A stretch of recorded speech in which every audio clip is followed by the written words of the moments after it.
Kalau tadi kita sudah membahas bagaimana peta kekuatan dari Uzbekistan dan juga timnas Indonesia, sekarang saya ingin ke Bung Hamka.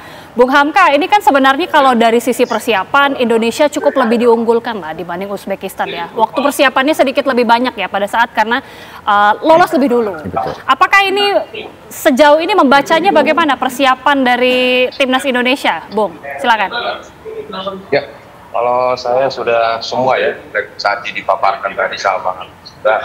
Saya hanya ingin menambahkan kemana ada poin mental para pemain kita sudah tidak takut bertanding lebih dulu dengan negara-negara yang mempunyai sepak bola lebih maju dari kita. Nah, jadi saya rasa saya hanya berbicara menambahkan sedikit bahwa mental pemain yang ada sekarang ini sudah merasa bahwa semua sama, semua negara bisa dikalahkan. Dan akhirnya terbukti terakhir kali kemarin kita mengalahkan Korea yang sepak bolanya bisa kita tahu lebih maju dari kita.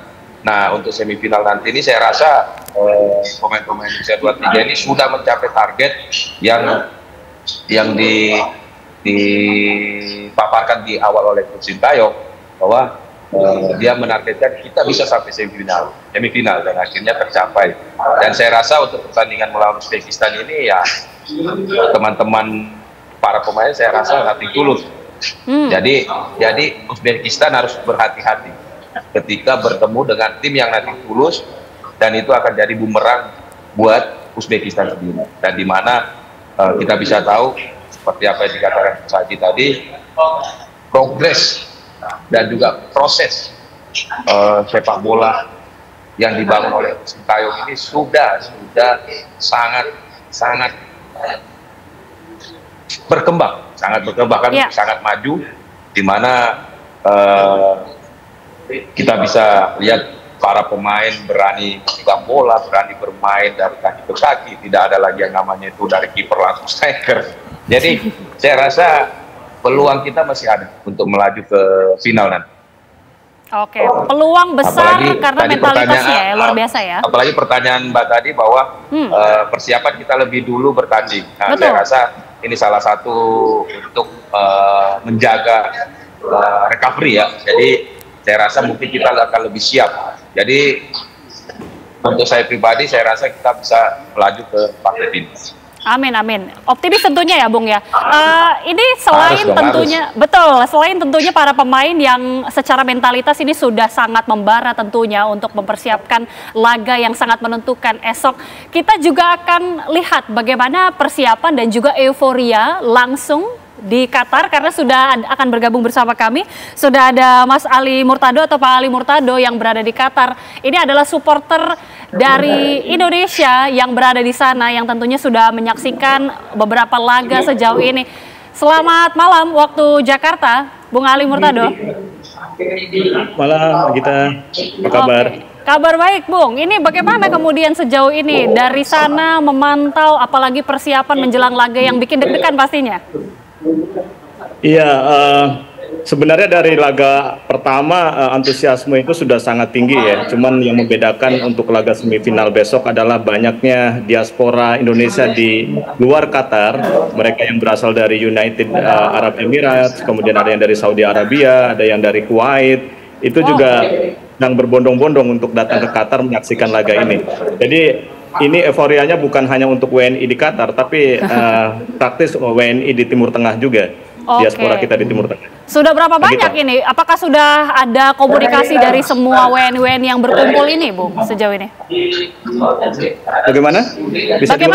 Bagaimana komunikasi kemudian dengan sesama supporter untuk persiapan nonton besok? Apakah ada nobar ini, jangan-jangan?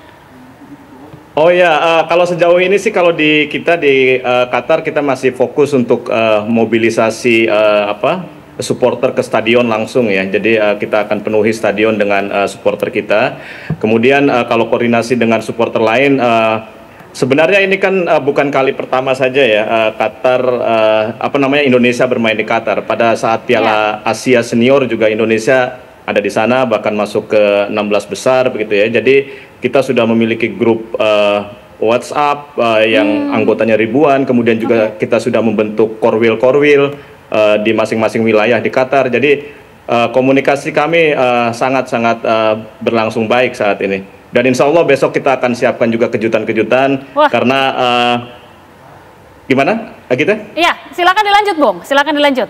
Ya, karena bagi kami WNI di Qatar, momen Piala Asia ini bukan hanya soal perayaan kehadiran timnas di sini dan apalagi sampai masuk babak semifinal ya, tapi juga ini adalah momen untuk mempromosikan Indonesia sekaligus. Jadi saat ini media-media di Qatar itu tertuju terutama ke Indonesia ya, karena seperti tadi Bung Akmal bilang dari 4 tim yang maju semifinal itu satu-satunya yang debutan adalah Indonesia. Jadi media Qatar benar-benar menyorot Indonesia dan kita manfaatkan betul itu untuk mempromosikan Indonesia.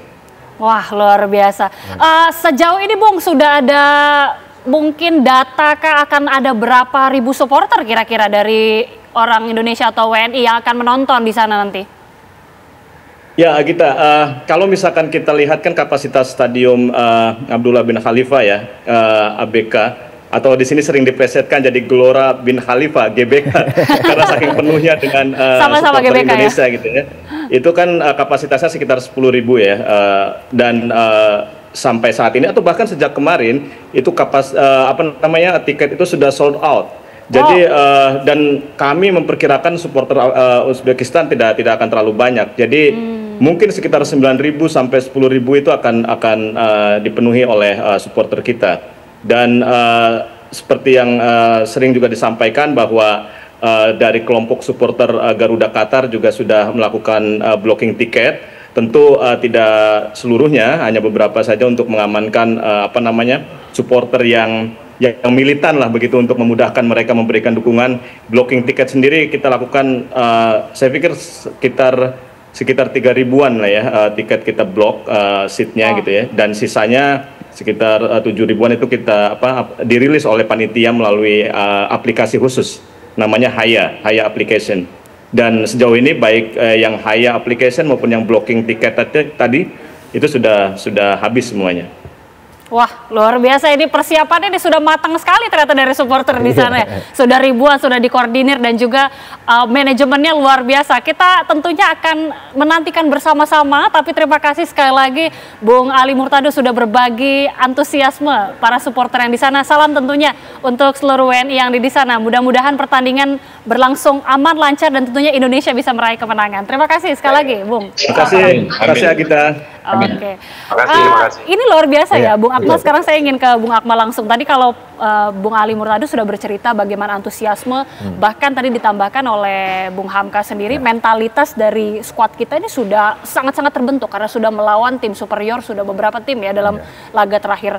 Ini menjadi kekuatan kita kah atau justru jadi terbawa euforia ini yang harus diwaspadai lah dalam tanda kutip tentunya? Ya, kalau saya mengistilahkan perjalanan kita ini seperti drama Korea ya.